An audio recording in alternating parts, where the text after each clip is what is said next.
Hi everyone, Sally here. Welcome to Menopause Mindset Monday. This is the place to get inspiration and motivation on how to have a much better menopause using the power of your mindset and your perspective. Hello on Facebook, hello on Instagram. How are you doing? Let me know how you are. I think it's about to pour down with rain here, so could do with a lot of nice refreshing stuff. Hey TJ, how you doing? So I hope you've had a lovely weekend. So today we are on week 2 of our business and entrepreneurship series.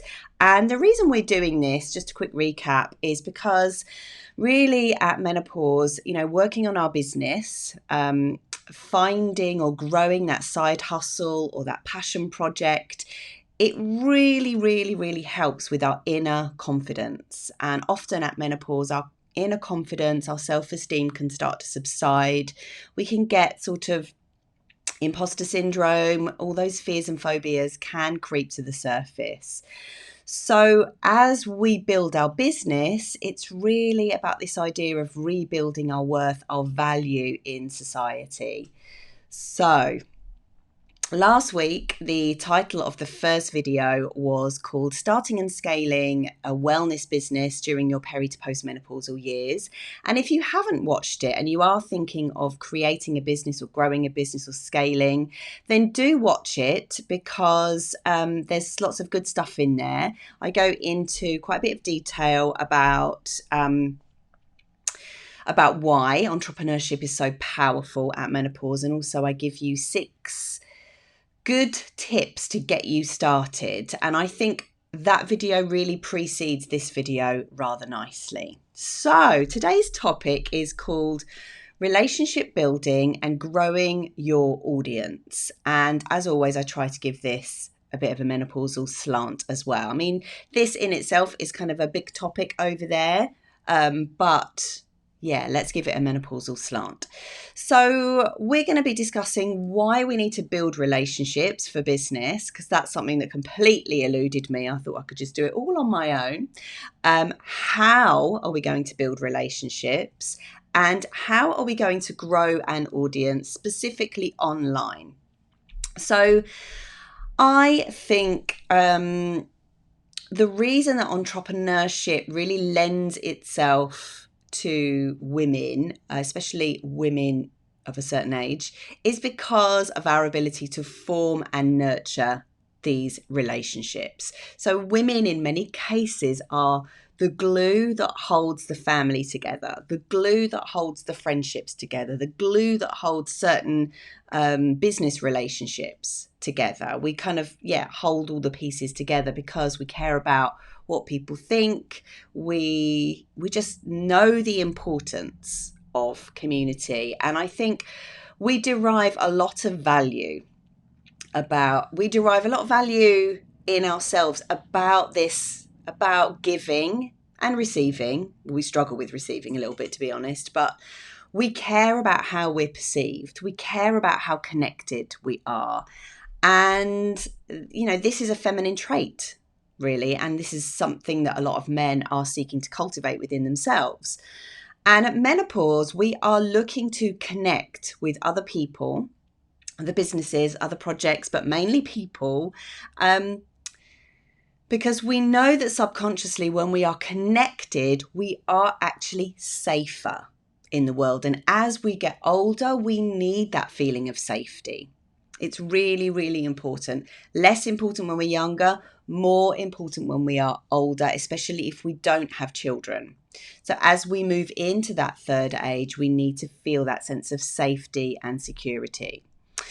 So it kind of went wrong for me a little bit because I always believed that I could do it by myself. I didn't believe that I ever needed anybody. And having that belief for many years really got me into some dark spaces, physically, mentally, and emotionally. And my business never really got anywhere. And it's only recently, over the last 3 to 4 years, that it started growing in the way that it has. And that is because of relationship building. So I'm an only child. I've always been a lone ranger. I've always sort of relied on myself, really. Always struggled with teamwork, always been self-employed, always worked on my own, struggled with communicating in teams, always really had this sense of rebelliousness, always had this sense of entitlement, to be honest. And, my way works the best. And when anyone else started to kind of creep in and give me their ideas, my back would go up pretty much straight away. And, this was something that really held me back for many years, and something that I have really had to deal with in order to move on in business.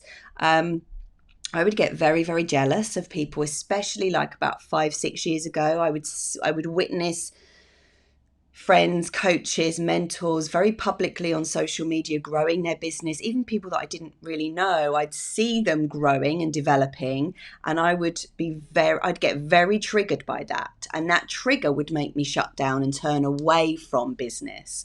And I often think this is what can happen. We get triggered, we get jealous, so it makes us turn away. But actually what we need to do is turn towards those people who we are perhaps jealous of, or who we are perhaps triggered by.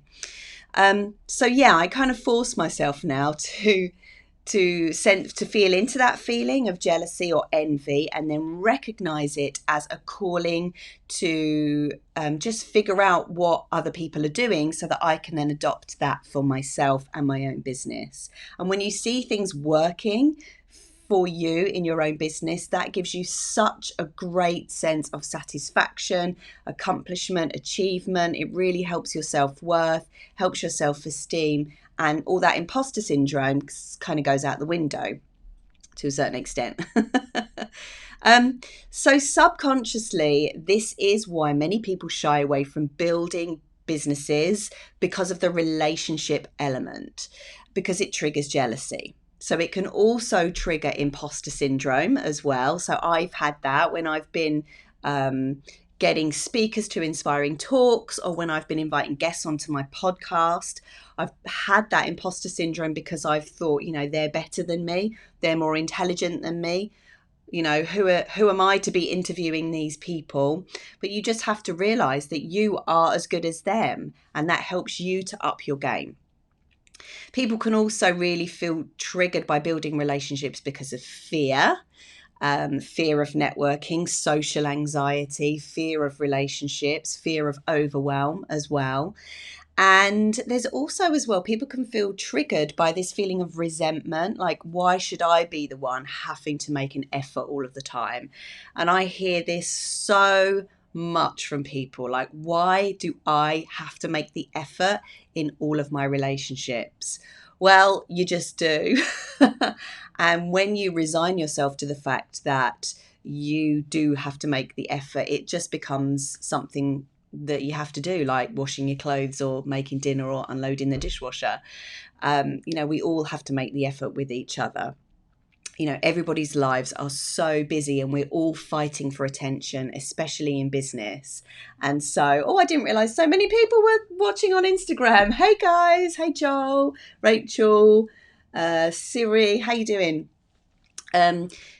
So resentment is a big one. Why should I be the one making the effort? So we just kind of get defiant, we get stuck in the mud. What's the word? Yeah, we get a bit egoic with it. Okay, but here's the thing. You have to build relationships. It's very, very, very important. Whatever business you're in, there's some people on Instagram who are in the music business, wellness entrepreneurs. I kind of see people in the music business as wellness entrepreneurs, because a lot of the time they are conveying messages of social justice, climate change, political stuff, relational stuff, health stuff. It's all going on, really. So if you want to grow your business, you cannot do it without building relationships and clearing your stuff. So gone are the days when you can just put your offering out on social media and expect people to look at it. The noise is so loud on social media. Everyone is fighting for attention. So we have to be a little bit strategic. Gone are the days when you can just put an advert up on Google. I used to love those days when, 9-10 years ago, it was just a Google ad and you'd get the inquiries from that. And I spent the rest of my days riding my motorbike. Not anymore, but it's fine. I love doing this now. So yeah, people need to see your content 7 times before they start to take notice. And the more links that you can make in people's mind, that creates that association thing, and it creates that feeling of synchronicity. So they might have seen you over there, and then they see you over there, and then they see you over there, and then they make this link, and they think, why am I seeing this person all over the place? Maybe there's something in this. Maybe I should dig a little deeper. People love that feeling of synchronicity. I know I've bought off of that feeling. I signed up to be an RTT instructor, therapist, because of that whole synchronicitous event. But what was really going on was Marissa Peer was just actually out there doing it a lot in many, many different places. So yeah. Someone's trying to call me. Sorry about that. Okay, so how do we build relationships? So you can do this both offline and online, and I recommend that you integrate both, you blend both. So let's have a quick look at offline. So when you build relationships offline, you kind of create an imprint in someone's mind much more firmly than online. So you create an imprint. It's like a memory that goes into the nervous system. If you've had a real conversation, if you've had a moment, maybe over a glass of wine or a coffee or a networking event where everyone's got social anxiety and they feel really pressured. So you make that indentation and it's very memorable. Purely networking offline or building relationships offline is very time consuming because of, the limitations of the physical world. But it's really good. I've got connections from way, way, way back when. So I've got connections from, when I was in my 20s and early 30s, all around the UK, because I lived up north for 7 years. I lived in London for a few years. And, you think those relationships are over and you're never going to see them again. But because of social media, we can now reconnect with those people that we met a few years ago, 10, 20 years ago, even 30 years ago. We're all on social media. And so that's great because you've already had those real life relationships with them. They know who you are. They're finding you. They're reading your work. They're taking an interest in your work, in all of your content because they already know you. So never underestimate the offline relationships. When I say offline, that also means like Zoom calls, having those one-to-one, where you're not broadcasting to loads of people, but those kind of one-to-one exchanges. Phone calls are great. I always, if someone wants a phone call with me, I will have a phone call with them. I'll have a 20-minute, 30-minute phone call. And usually, once I've got into a relationship with that person, they'll take a real big interest in what I do, my RTT work, my singing work, my online stuff, my hypnosis recordings, and they'll be intrigued. And that's what you're trying to do, is develop that intrigue and also just be seen to being really nice with people. Just being kind, offering loads of value. So, if you live in a city or a town, obviously networking in person is so much easier because there are events going on than if you live in the middle of nowhere, for example. So, if you are thinking of networking offline, which is really good, if you don't have events that you can go to, I would recommend creating your own kind of event. That's what I did with Inspiring Talks, and it really catapulted me to the next level. I did that sort of for a couple of years, and I got a lot of exposure, real life exposure, doing public speaking and inviting other people to use that platform. So there's no reason why you can't create your own event based on your own personality. So for some people, like a big night of talks might not be ideal for them, but something like a small little sharing circle or some open days or walks. You know, I've gone to networking events where people are just walking, so they're getting some exercise and they are just sort of rotating among people. So those sorts of things are really good. I think you have to base it on your own personality type, what you like, because what you like will keep you coming back each time. Excuse me. So one of my favorite things to do, which is an offline way of building a relationship, which I don't do so much now because I am more booked up. But in the beginning, when I was really trying to grow my RTT business, I would do personal reach outs to people who I thought would be brilliant for RTT. So I would see someone, I'd be like, reach out to them, send them a voice clip, and I'd say, hey, I'm going to offer you a free RTT session in exchange for a video testimonial. You can do this with your own offering, because it's better to be working than not working. You have to be careful with this. You don't want to broadcast this. You don't want to let everyone know on social media that you're giving free treatments. But if you specifically target a type of person who you really admire, who you know has also got a wide audience, then approach them and ask them if they would like to test your offering in exchange for a review, a video testimonial, or something like that. And yeah, I mean, if you go onto my website, I've got a few video testimonials, and some of those were freebies that I did for people. And they had a really big impact because it was done in a genuine way. It wasn't people asking me for a free treatment. I was going to them as a marketing exercise, really. And if you specifically choose people who don't mind being in front of a camera as well, that's great, because you can use that in your publicity, and people like to see people talking about you. So a lot of my YouTube videos, the ones that have got the highest hits, are the ones of people giving me video testimonials about RTT. So yeah, really, really good. Okay, so let's talk about online. So the online space, social media, it's not going away. The genie is out of the bottle. We're not going to be able to put it back in the bottle. I know it's got its pros and I know it's got its cons. You can go down the rabbit hole with it. You can get embroiled in all sorts of nastiness.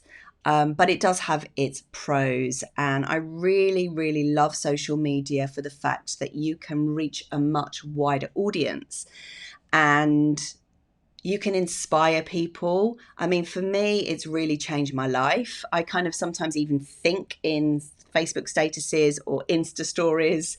It's like becoming a new language. And often people are fearful of social media because they don't really know how to use it, but it is just like learning a new language. So you have to practice, you have to get lessons, and you have to just get used to being new. When things are new, they can be quite fearful, but we just have to keep going and make them familiar. So yeah, building relationships online is very quick and relatively easy and very convenient. So if you live out in the sticks, this, online is just an absolute godsend for you. Shouldn't be all online. I think we do need a balance of both. I think if we do all online, it can make us feel very disconnected, and that's not going to be good for your energy. And when your energy is weird and skewy and out of whack, you're not going to be putting out a good vibe. That's not going to be great for your client magnetism, for magnetizing in the clients that you want. So yeah, obviously it can be very, very overwhelming, social media, lots of chaos, lots of invitations going on. But if you can find your social media voice, what that means for you, practice with different tones of voice, different types of language. And if you can settle on a voice, hopefully you'll be able to cut through some of the noise, and the people who are your people will find you. It's a very magnetic game. And so you have to be magnetic. And this is why I always like to make sure I've got my makeup on, I've got my earrings in, and I've got a nice colourful top, because this is my shop window. I don't have a shop that I can dress the window and make it look all pretty. So I, in effect, have to make myself look presentable. And that's why I like using colour, because colour cuts through. A lot of my Facebook posts, social media posts are very, very colourful, but I love colour. That's just how I like to express myself. That might not be you, and that's absolutely okay. You don't have to wear bold and bright colours if you don't want to, but it's certainly something that you might want to experiment with. And I just love the online space as well, for especially Facebook groups where lots of your ideal clients might be hanging out, and you can just show up, be real. You can offer lots of value, you can support people, you can ask to be supported without selling. It's not icky, but you're still there building relationships, helping people out. So that's why I love Facebook groups. Okay, so ways to build some relationships online are, okay, what have I got here? I've got about five little tips. So the first thing that you can do is ask for help. Now, a lot of people don't like asking for help because it puts them in a vulnerable sort of status position, like a lower status. But that's okay, because what that does is it gives other people an opportunity to be higher status, which makes them feel good. They can then reach in and help you. Now, it might not be something like, oh my God, I'm feeling awful, I need help. It might just be a recommendation. Can anyone recommend a nutritionist, or can anyone recommend an electrician? People like to be able to help. You give them an opportunity when you are vulnerable, when you can ask for help. Number 2 is to really be curious on social media, especially when you're looking at building relationships. Don't be judgmental. I think, well, okay, so there's 2 viewpoints really. You can be polarizing, and apparently Facebook likes that algorithm if you are polarizing, if you are kind of staunch and ranty and you know what you think, you know what you believe. I think that's great, actually, especially in terms of your own posts. But when you are communicating with others, I would say, don't be judgmental. Don't be critical. You know, this poor person's probably had all that shit growing up, and you don't want to be that mirror for them. You want to be that person that swoops in and is like caring, kind, considerate, curious, and that will make them warm to you, because, you know, we humans just like being treated kindly, let's face it. So, this is about being polite. And if you are in a kind of loggerheads with somebody online, rather than, like, for me, what works for me is if somebody says something that I don't necessarily agree with, then I'll just say thank you for sharing, and I will try to understand their point of view in my own time. I'll try to come to that if it's triggered me, rather than acting out online because you just don't want it's not going to do your business any good if you start embroiling yourself in online arguments. That's just my opinion. I guess some people do make a living out of being a nuisance, make a living out of being like very outspoken, but that's not me. You know, from a sort of psychology point of view, I don't believe it's good juju. I don't believe it's good karma.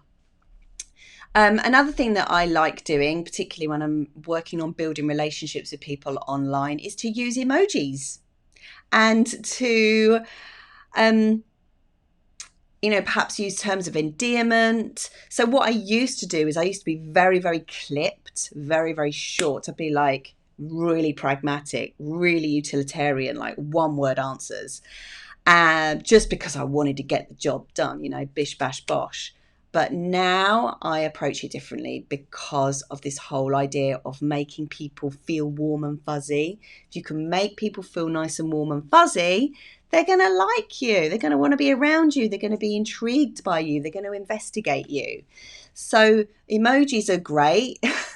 Color your posts up with emojis and use terms of endearment if that's you. If it's not you, don't worry about it.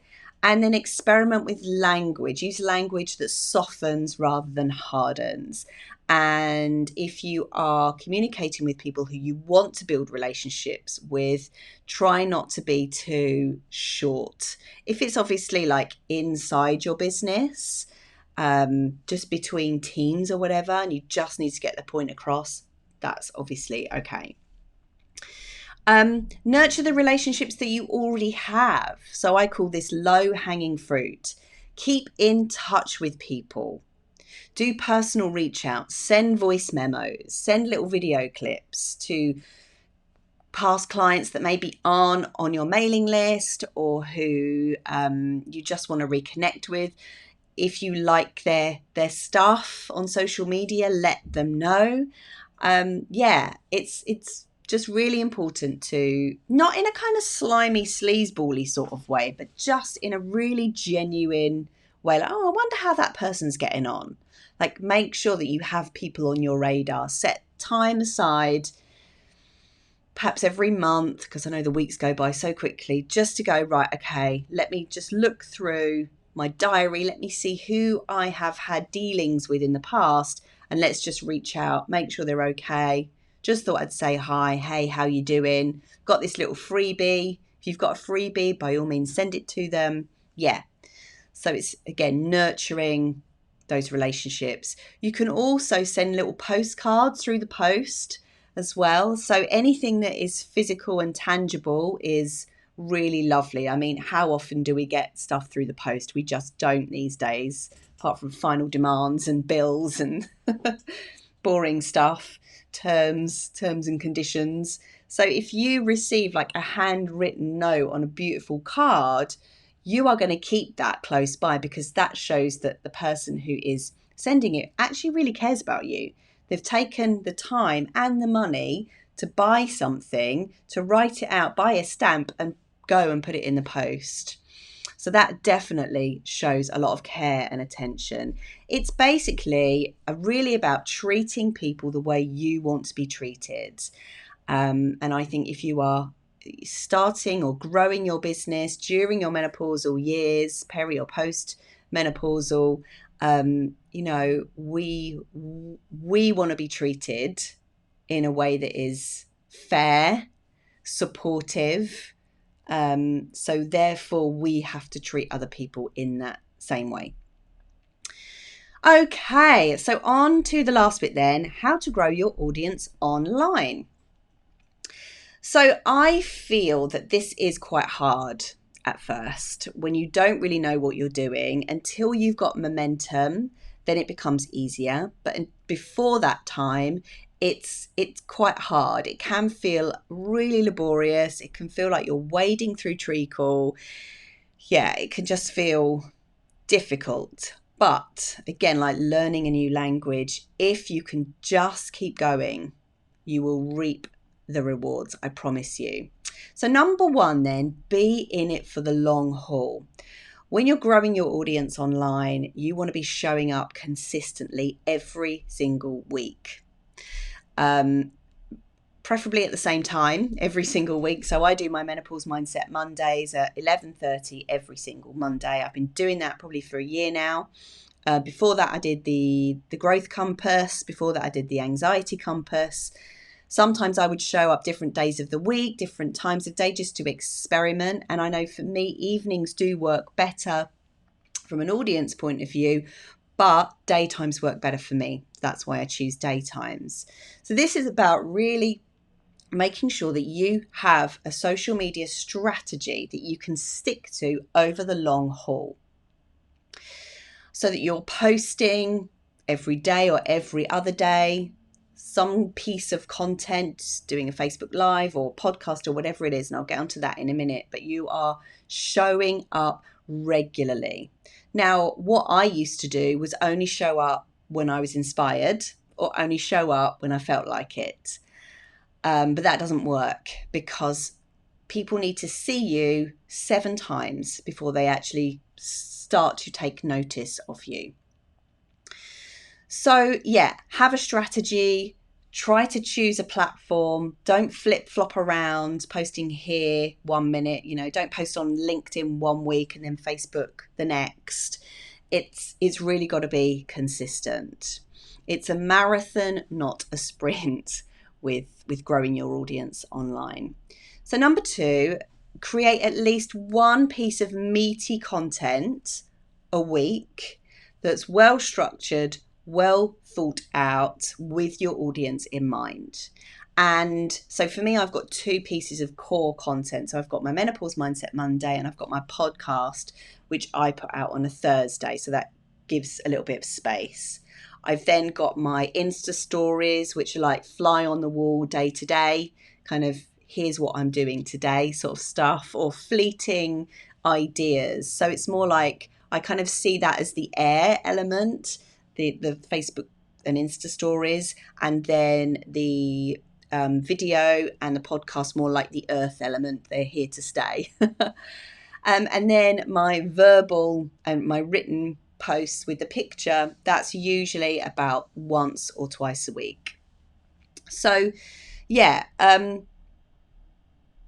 podcast or a Facebook Live or a YouTube are really good for that know, like, and trust factor. So people can actually see you talking, they can hear your voice, they know your mannerisms, and they get to understand your flavor, your essence. And so that helps with that know, like, and trust factor. Whereas a blog, I have done blogging in the past and I really enjoy writing. But a blog for me is a bit 2-dimensional. They are good if you want to just sort of sift through and find content or find quick ideas and extract ideas from blogs. Some blogs are really academic. Some people use really big words in their blogs. So if you're a reader, that might suit you. So what else? Yeah, so your core content has to be something that you enjoy. So it's no good if you are not a techie person. It's no good you trying to create 2 or 3 YouTube videos a week or month. I mean, you could try and learn that if you wanted to. Obviously, I'm not stopping you, but it's got to be something that you like. So I'm a real conversationalist, so that's why the podcast works really well with my guests. And I also don't mind being on video because I'm used to performing. I've got a performance background. So that really works for me. Sitting there kind of blogging all day is going to make me very closed and it's sort of a bit more isolating. So that's not my jam. But, you've got to find out what your jam is. And then what I do is I repurpose my content. So I take that 1 piece of core content. So after this video, so at the moment I'm filming in my Facebook group and I'm doing a live on Instagram. So I'm going to turn my Instagram live into an IGTV, which will stay on my feed. My group video here will then get extracted onto a YouTube. So that YouTube video will go onto my YouTube channel. It will also go onto my website. And then I will also then let everyone know about the video that I've just done. Putting a description, a teaser. I'll send that out as an email. I'll put it to my business page. I will put it on my personal profile page. I'll also put it on LinkedIn. With LinkedIn, I just post stuff. I don't use it to build relationships. All my relationships are built on Facebook and Instagram. So that's kind of how that works. And then I do it with, all my content. So my podcast gets, that's just on that goes out to lots of different platforms, but then I shout about it all over social media and my email as well. So yeah, repurposing is massive. You can repurpose your photographs if you're a photographer throughout, all the different platforms, Pinterest, Instagram, Facebook. yeah, it really depends what your business is. And then, really choosing to use impactful language when you are creating the sort of teaser narrative for people to come in and watch your video. Experiment with different language. If the language is a bit too sort of generic or wishy-washy, it might not work. Using emojis is really good. You have to be a bit disruptive, I think, to cut through the noise. Yeah. Okay. So number 3 then, this is a little bit of a caveat to what I've just said. I think it's important for me personally, I limit the amount of social media platforms I engage on. So I am on Twitter, I am on LinkedIn, but I don't engage on those 2 platforms. I engage mainly on Facebook, and I engage mainly on Instagram and obviously email. And WhatsApp is becoming a big one for me now with all the different kind of groups that are on there.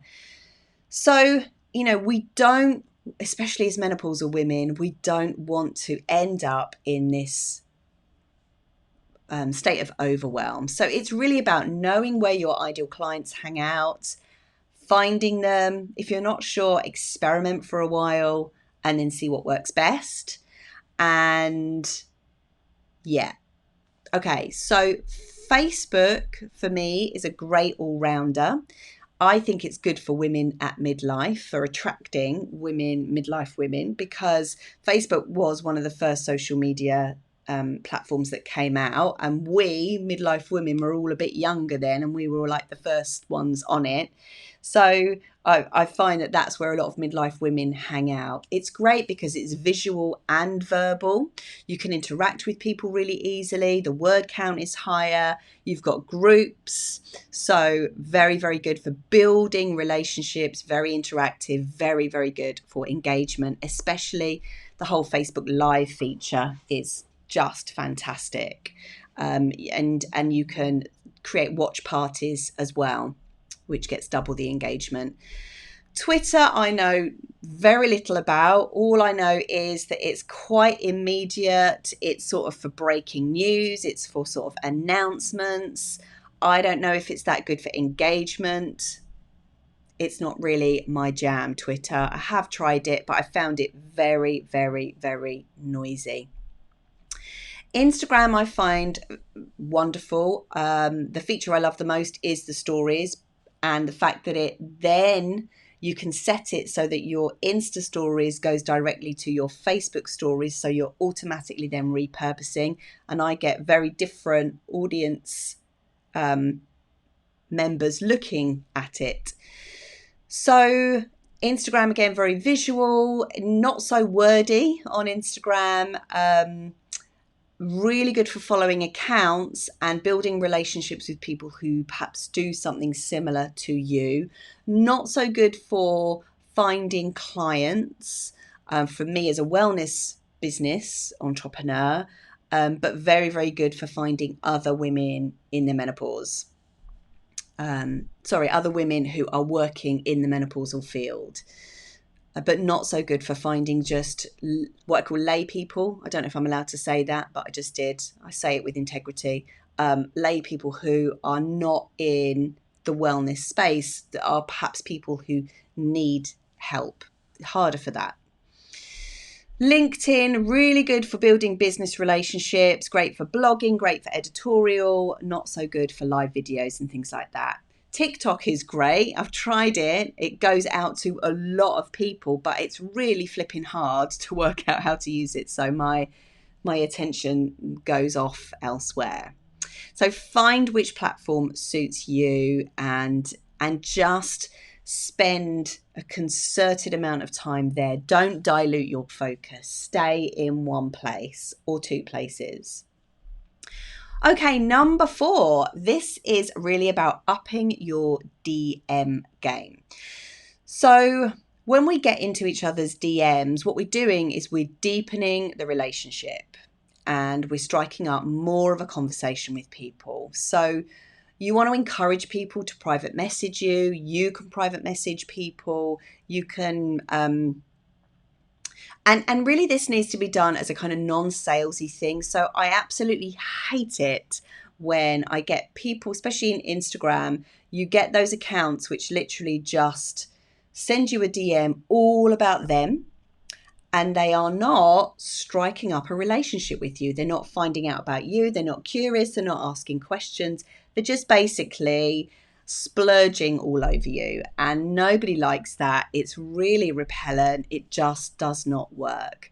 You know, when I used to be a musician, I would get, and I was in that field, I would get people coming to me, just sending me a DM, hey, listen to my new track. I'd be like, why should I? I don't even know you. You haven't told me what the new track's like. Why should I listen to it?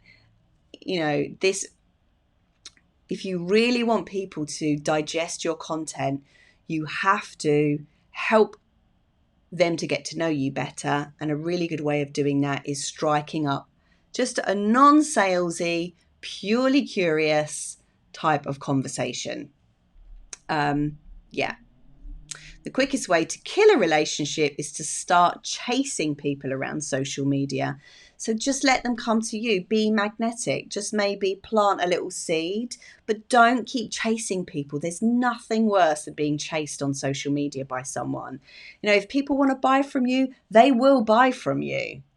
Like, you don't have to force them. If you are magnetic enough, you trust the universe, you let people come to you, you just create really good content with loads of value, they will come to you. Like, I literally don't do any selling. All of my clients, all of my customers, they just come to me. They send me a message. They want to know more about RTT. It's fine. We just strike up a conversation and then they book. So, yeah. Okay, let's quickly talk about lead magnets. So if you want to grow your audience, a really good way of doing this is to create a lead magnet, which is like a free downloadable piece of content, usually an audio recording. So I've got a relaxation hypnosis. I've also got a mini course which is called How to Create Phenomenal Self-Esteem. But you could create a nice visual PDF with some recipes, or like a process to take you from A to B. It's got to be something that gives someone value. And the more free value you're being seen to give someone, the more excited they will be about your freebie. You've got to make sure it's GDPR compliant. So make sure that people agree to receiving your newsletters as well as your freebie, your lead magnet. So yeah, they work. Lead magnets work really, really well with Facebook ads. So I've just finished a month-long Facebook ad run where I collected about 140 leads. I was very, very targeted with my audience. I knew exactly who I was targeting, and I think I spent about $160 for those leads. So not too expensive either. Quite good leads as well. Yeah, so that's a lead magnet. Yeah, and then once someone is on your mailing list, then you can send them a nurture sequence. So a nurture sequence is like a drip campaign or a drip fed sequence of emails, maybe sent every other day, that helps them get to know you a bit better, or you're directing them to your podcast or your blog or some other offering. So they are really exploring all of your content. They're sort of bouncing around gently, all your free content, and you're sort of gently funneling them into your product or your offering. So building your relationship really is like the first place to start if you are thinking of starting a wellness-based business or any kind of business. Really, you need to have the people there so that you can then sell to them once the time is right. Yeah, and email is brilliant at building and developing relationships. So email's got like a different kind of language, I feel, than Facebook posts.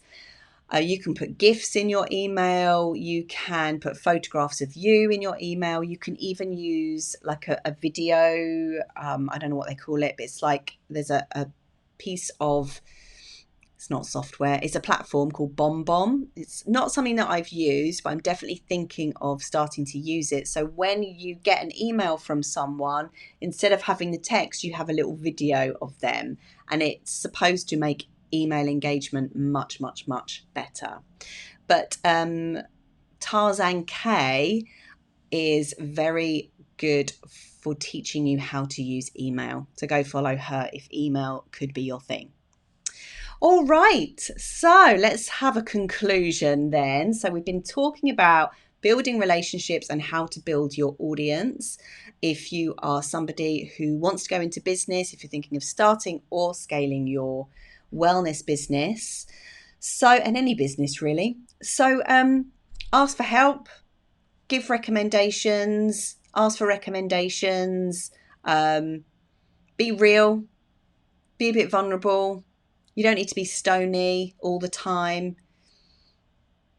You can be ranty if you want. That's fine. Facebook likes it if you're ranty. Be polite. Give advice. But try not to get too self-righteous. It's very repellent. I've done that before. Use emojis. Use terms of endearment. Use kind language. Support people.